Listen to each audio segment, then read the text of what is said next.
May I please eat your leftovers, ma'am?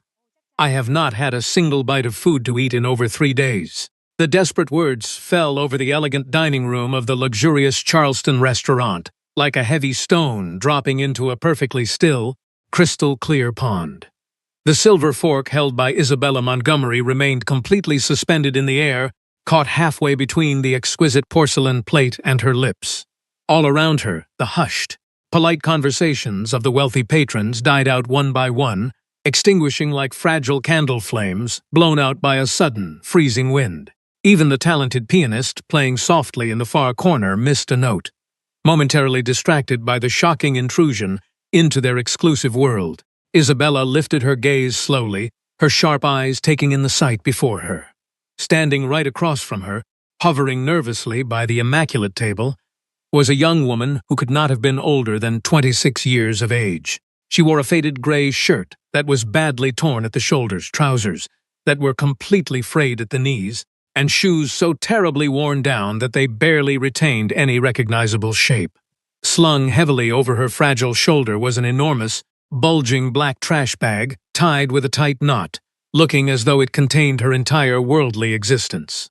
Her face was heavily smudged with dark dirt, but a few clean tracks cut right through the grime, leaving the undeniable, fresh traces of recent tears. However, what truly made Isabella's heart stop beating in her chest was not the filthy clothing or the dirt. It was the girl's eyes. They were large, dark, and framed by incredibly long lashes, holding a quiet, unbreakable dignity that extreme poverty had somehow failed to erase. They were eyes that Isabella knew intimately, eyes that had haunted her every single dream for the past 22 years. "What did you say, child?" Isabella asked, and her voice, which was normally so firm, authoritative, and perfectly accustomed to barking orders in high-stakes corporate boardrooms, came out terribly broken, barely more than a fragile whisper. The young girl immediately lowered her head in deep shame. A bright flush of embarrassment ignited her cheeks beneath the heavy layers of street dirt. "Please forgive me. I really did not mean to bother you at all. It is just that." She paused, swallowing hard as her dry throat made a clicking sound. "I saw that you were going to leave the warm bread and half of the expensive fish, and I—" Her voice cracked with overwhelming emotion. "Just forget it. I am so terribly sorry. Have a good day." She quickly turned around, desperately eager to walk away and disappear back into the unforgiving streets of the historic city. "Wait!" The word burst out of Isabella's mouth before her rational mind could even process the thought. Several heads whipped around from the neighboring tables, their eyes wide with shock. A wealthy woman wearing a heavy emerald necklace clicked her tongue with profound, undisguised contempt. A businessman dressed in a sharp gray suit muttered something incredibly harsh to his dining companion, pointing his chin at the young girl, as if he were gesturing toward a stray, flea-bitten dog that had somehow wandered into a private, manicured garden. The restaurant's general manager, a slender, nervous man named Robert, was already rushing over at a very fast pace. He had his hands extended outward, and a perfectly painted, apologetic smile plastered across his face. "Mrs. Montgomery, I beg 1,000 pardons for this horrific interruption," he groveled before turning toward the young girl with a suddenly cruel, hardened expression. "And you. I have told you 1,000 times that you absolutely cannot enter this establishment. Get out right now before I call the security guards." He forcefully grabbed the young woman by her thin arm. "Do not touch her." Isabella's command violently cut through the tense air of the dining room. She did not yell. She simply did not need to. Isabella Montgomery had single-handedly built a massive real estate and luxury hotel empire that spanned across 3 continents, and whenever she spoke in that particular, chilling tone, the entire world stopped to listen. Robert immediately dropped the girl's arm as if her skin were burning hot. "But, ma'am, this homeless vagrant," he stammered nervously. "This young lady," Isabella corrected him sharply, emphasizing every single syllable, "is my esteemed guest.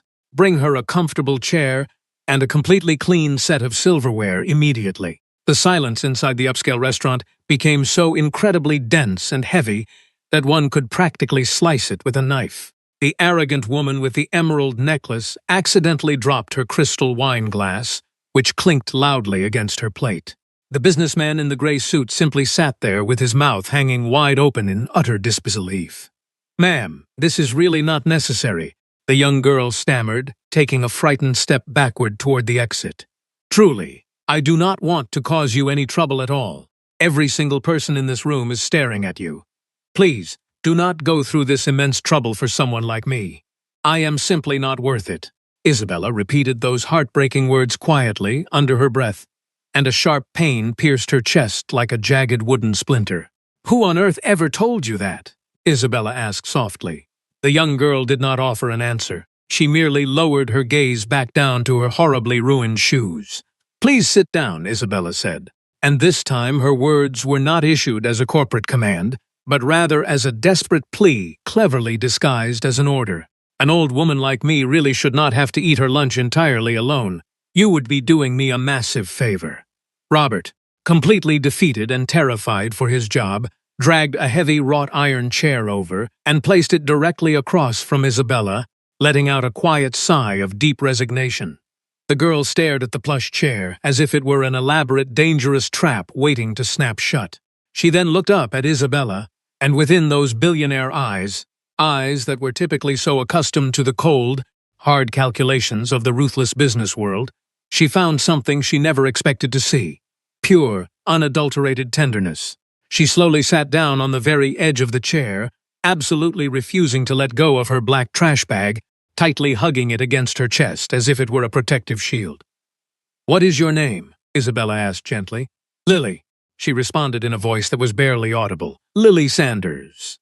Isabella closed her eyes for a brief, agonizing moment. The name was completely different, but those eyes were exactly the same. The exact same beautiful, dark eyes of her precious Victoria. "Are you hungry, Lily?" Isabella asked, her heart aching.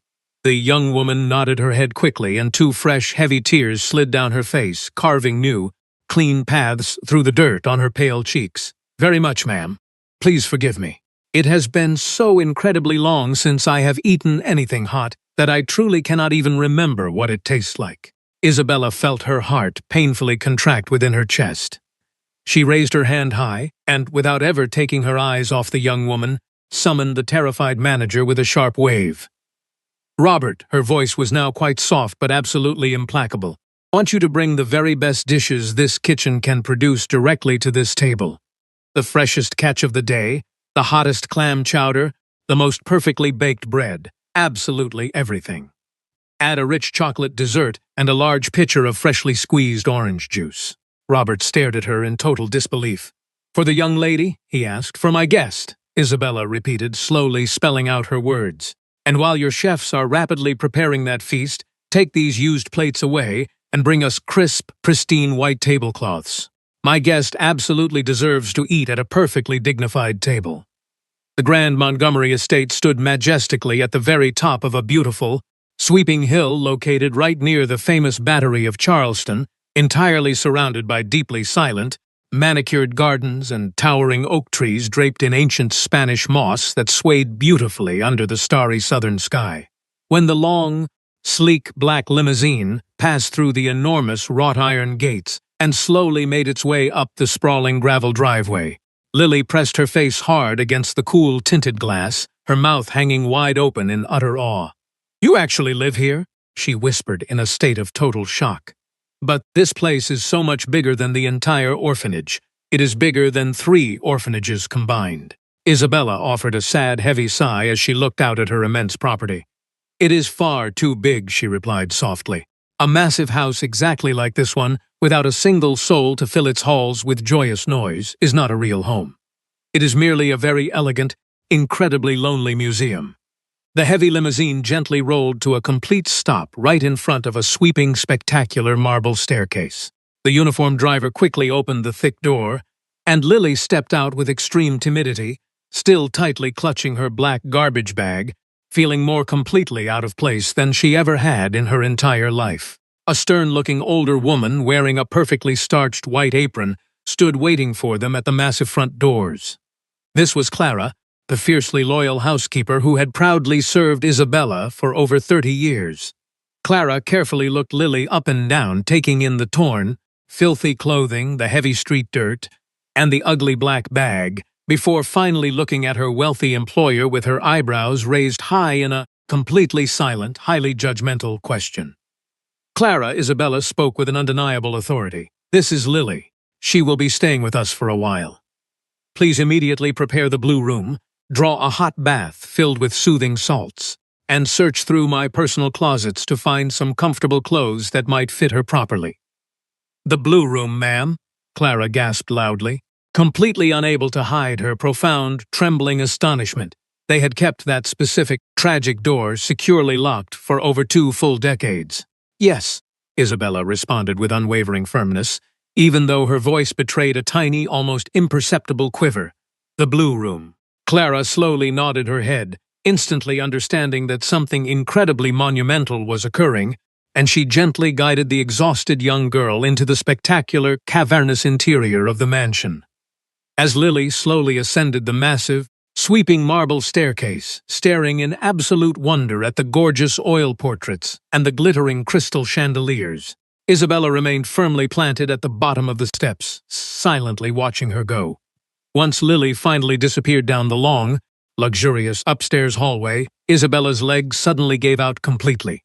She had to grip the polished wooden banister with all her remaining strength just to keep herself from collapsing onto the hard floor. The blue room had been kept shut for 22 agonizing years. 22 years of thick dust covering a beautiful wooden crib that was never once used, soft stuffed toys that were never playfully touched, and a gorgeous mural of fluffy white clouds painted on the ceiling by a loving father mere weeks before the unspeakable tragedy. Isabella forced herself up the stairs and walked straight into her private, oak-paneled study. She quickly locked the heavy wooden door behind her and, for the first time in a very long while, opened the hidden wall safe concealed neatly behind a beautiful landscape painting. From the dark depths of the safe, she pulled out a small, worn velvet box. Inside rested a slightly yellowed photograph, a tiny hospital bracelet meant for an infant, and an official piece of paper. The old photograph showed a significantly younger, brilliantly radiant Isabella, tenderly holding a newborn baby, tightly wrapped in a soft pink blanket. Standing right beside her in the photo was an incredibly handsome man smiling brightly. That was Edward, her beloved husband, who tragically died of a massive heart attack just 3 short years after that picture was taken. The beautiful baby in the picture had her tiny eyes closed, but Isabella flawlessly knew every single millimeter of that precious face completely by heart. "Victoria," she whispered into the empty room, gently tracing the photograph with a badly trembling finger. Her daughter, her one and only child, born after many long years of exhausting medical treatments, completely shattered hopes and endless tearful prayers. They had cruelly told her that the baby died at exactly 6 months of age. A sudden, terrifyingly high fever on a terribly rainy night, a desperate, speeding car ride to the emergency room, and then the grim-faced doctor slowly walking out of the sterile operating room to deliver the horrific words that entirely destroyed her universe. They had quickly handed her a tiny, devastatingly light white coffin, which she personally buried beneath a weeping willow tree in the grand family cemetery. She had spent countless hours weeping over that cold stone grave, eventually building her massive, billion-dollar corporate empire directly upon the bitter ashes of that unrelenting grief. She worked herself to total physical exhaustion simply to avoid thinking, feeling, or remembering the pain. But now Isabella pulled a second, extremely rare photograph from the very bottom of the velvet box.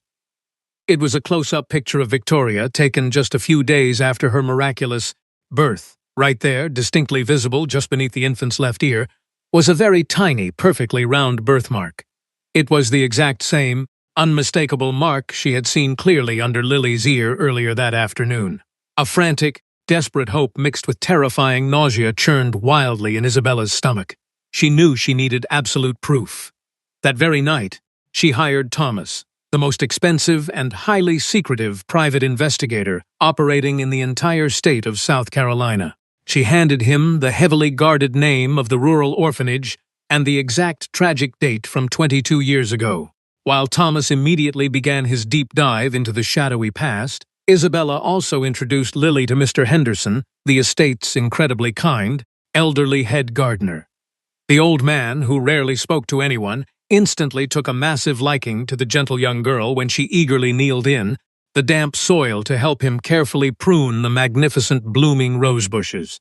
For the first time in over 2 decades, the Montgomery estate actually felt like it was breathing, completely alive with the sweet sound of Lily's beautiful laughter and her remarkably gentle, caring presence. 3 long, agonizing weeks passed by like a fleeting dream.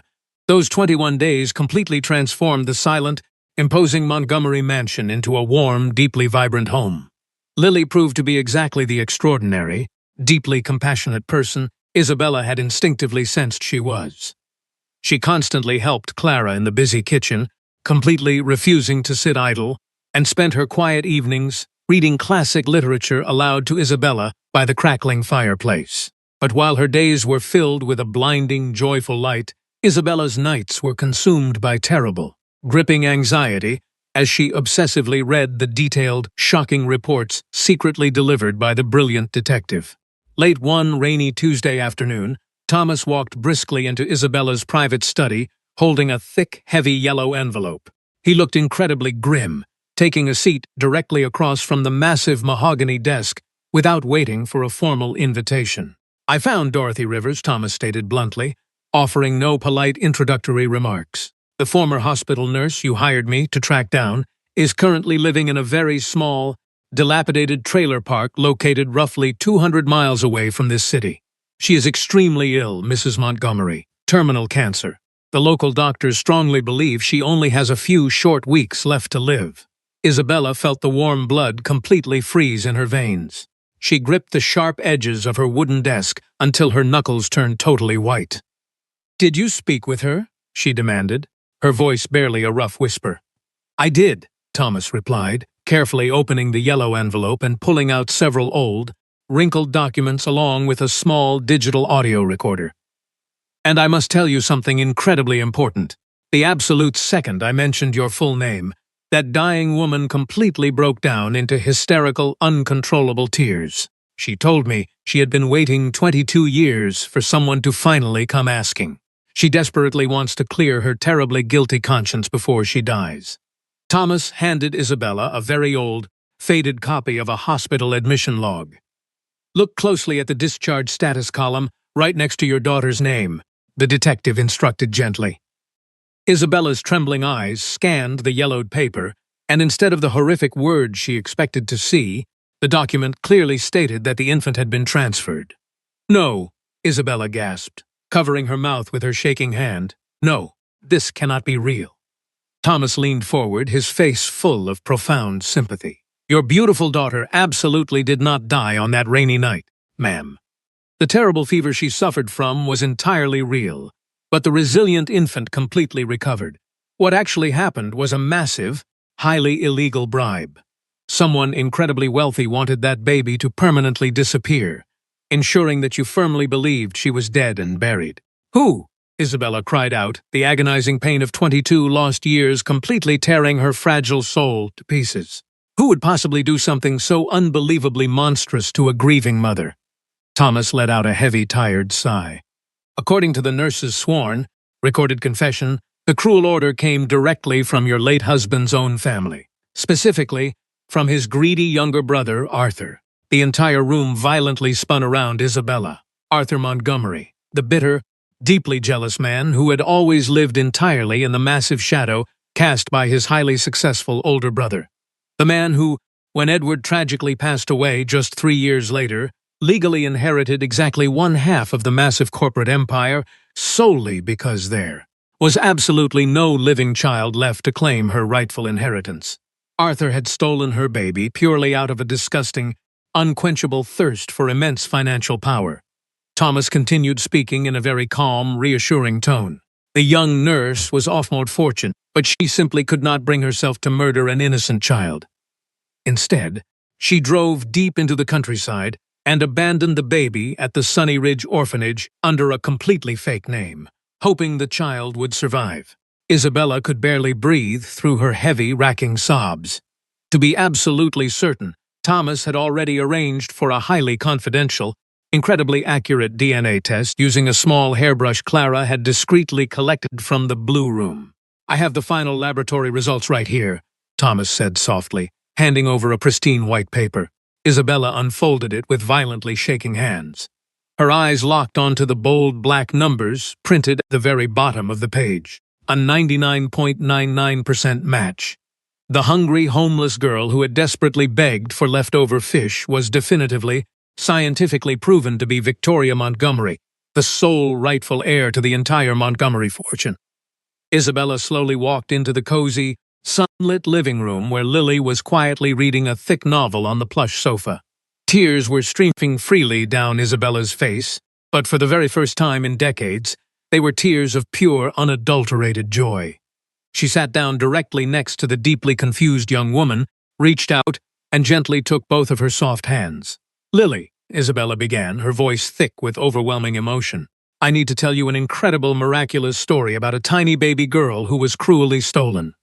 A terribly evil uncle who lied for money, and a heartbroken mother who wept over an empty grave for 22 agonizing years."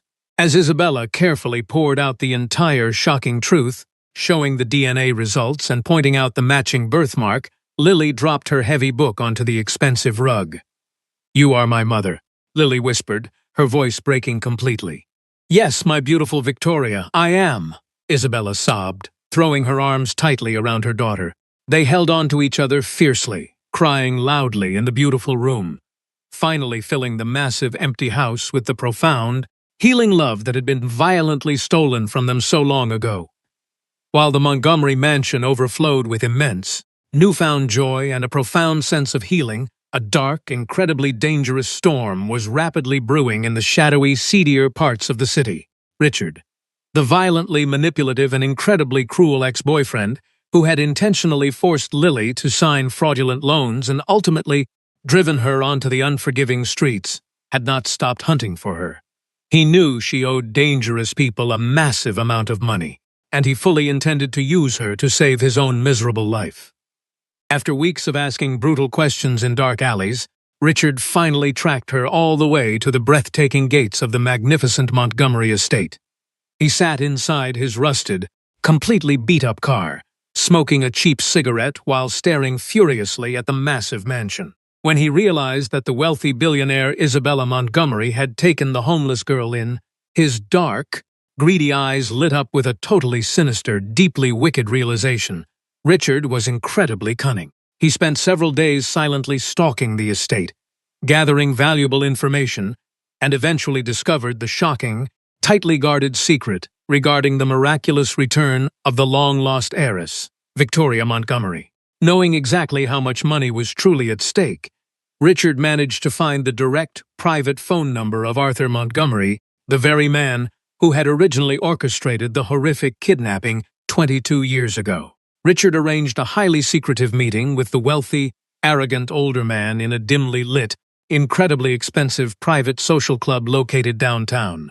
Arthur, who was currently living an incredibly lavish lifestyle funded entirely by stolen, inheritance money, was completely terrified that his horrific crimes would be exposed, entirely ruining his pristine public reputation and sending him directly to a federal prison for the remainder of his life.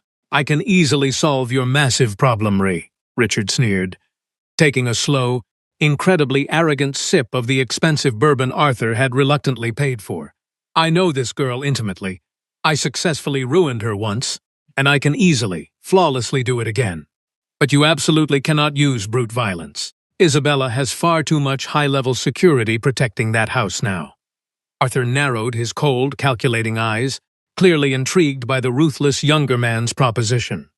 "Then what exactly do you strongly suggest we do, you filthy little rat?"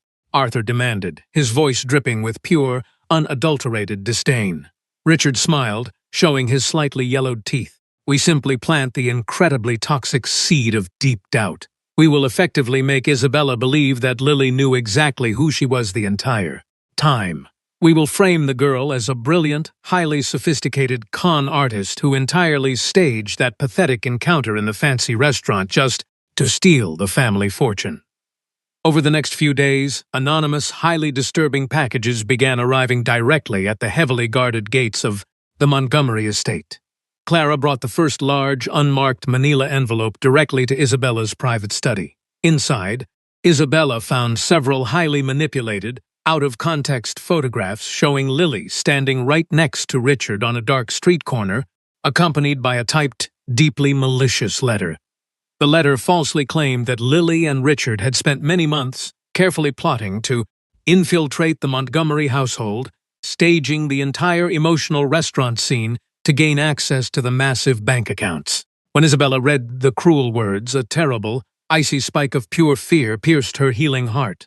22 years of brutal corporate betrayals had unfortunately taught her to constantly suspect absolutely everyone around her. For one brief, terrifying moment, the horrible poison of deep doubt successfully crept into her vulnerable mind. That exact same evening, Isabella walked slowly into the blue room, holding the fake photographs in her trembling hands. Lily took one look at the pictures of her terribly abusive ex-boyfriend and immediately burst into fearful tears.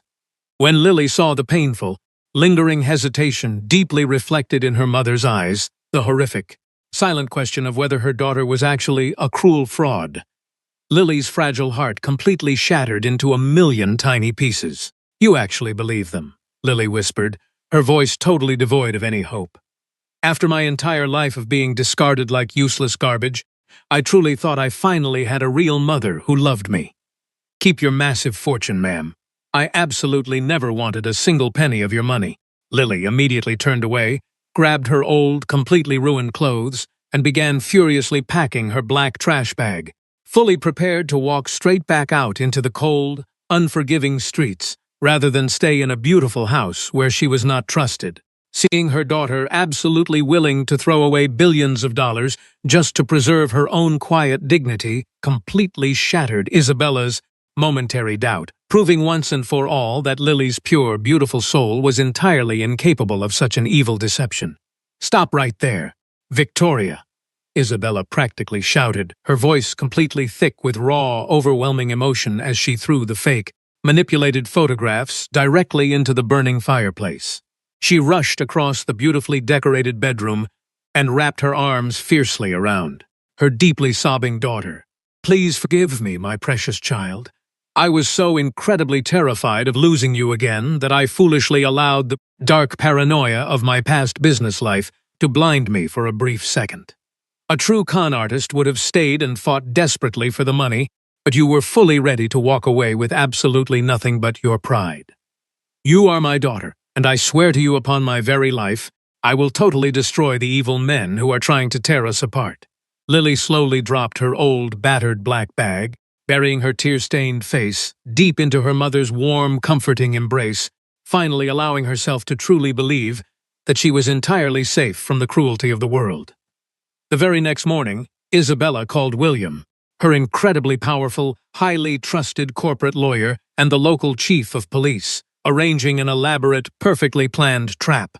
Knowing that Arthur was incredibly arrogant and deeply greedy, Isabella sent her brother-in-law a highly confidential, perfectly acted message. She falsely claimed that she had completely uncovered the girl's supposed fraud, that she was entirely devastated by the terrible betrayal, and that she urgently needed Arthur's expert legal assistance to quietly throw the young impostor out of the estate without causing a massive public scandal. Arthur, completely elated and arrogantly believing his wicked, malicious plan had worked flawlessly, eagerly agreed to come directly to the mansion that very afternoon, bringing his new criminal accomplice, Richard, closely along to witness his ultimate, glorious victory.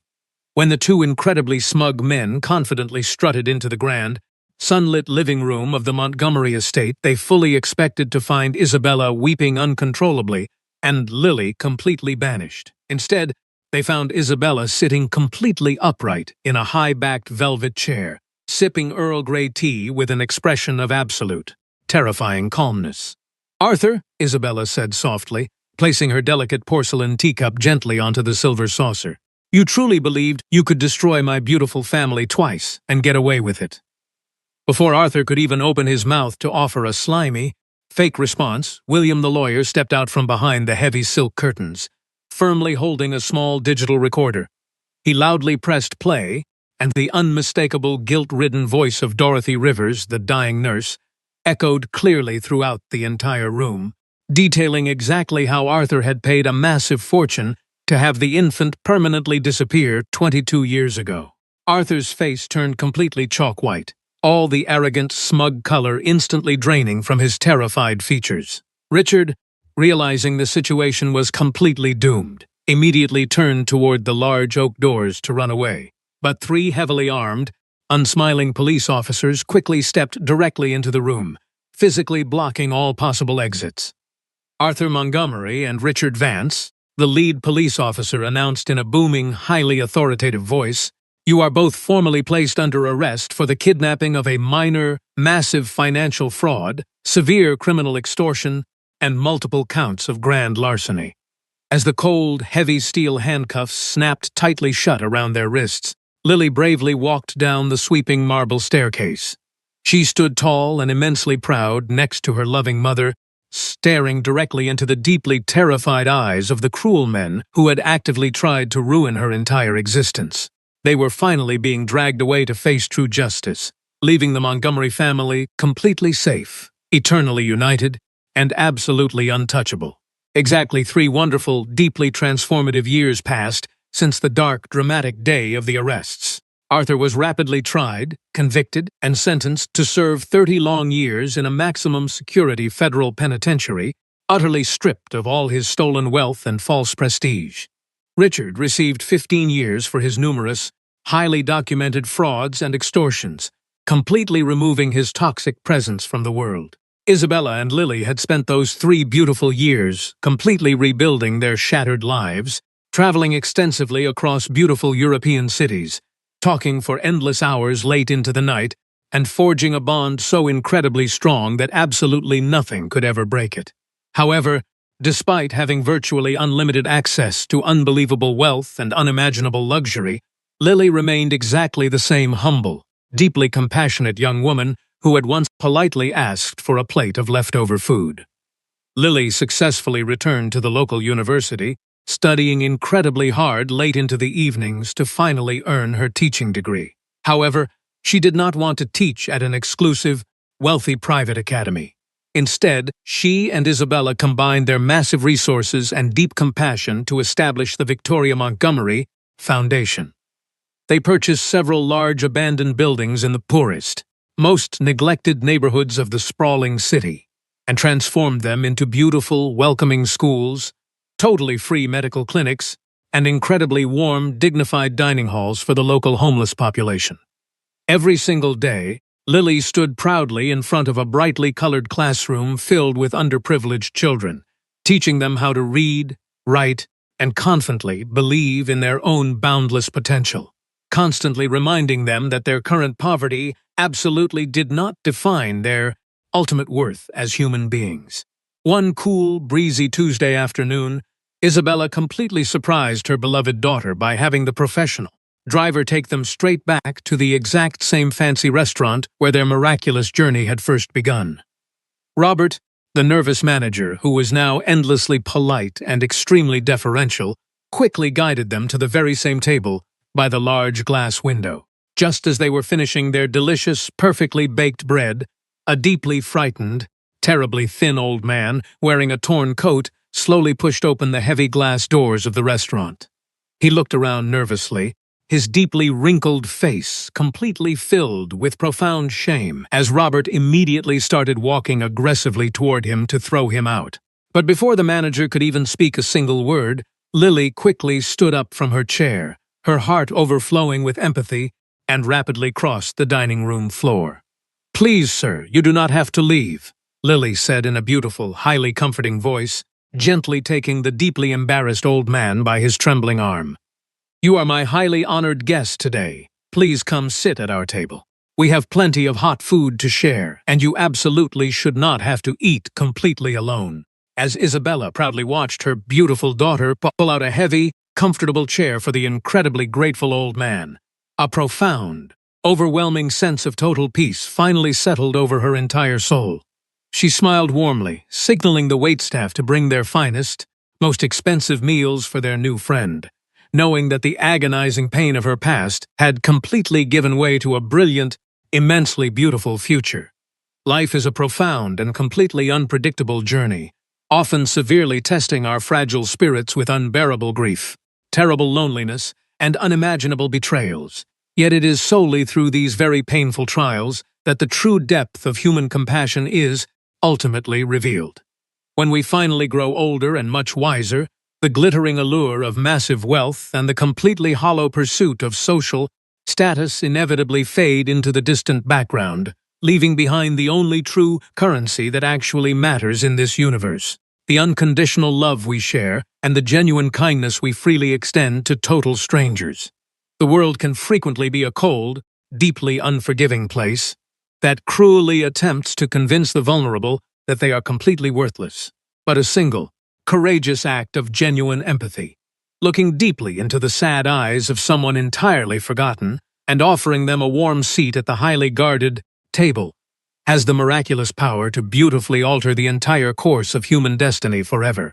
We must absolutely never allow the deep, painful scars of past deceptions to permanently harden our beating hearts to the tragic point where we become entirely blind to the spectacular miracles standing right in front of us.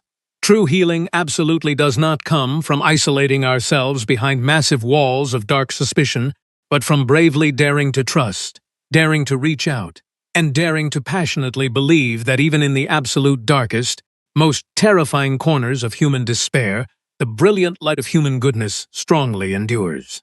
We are all deeply bound by the incredibly fragile thread of our shared humanity, and in the very end, it is our unwavering willingness to constantly uplift one another that truly finally saves our souls.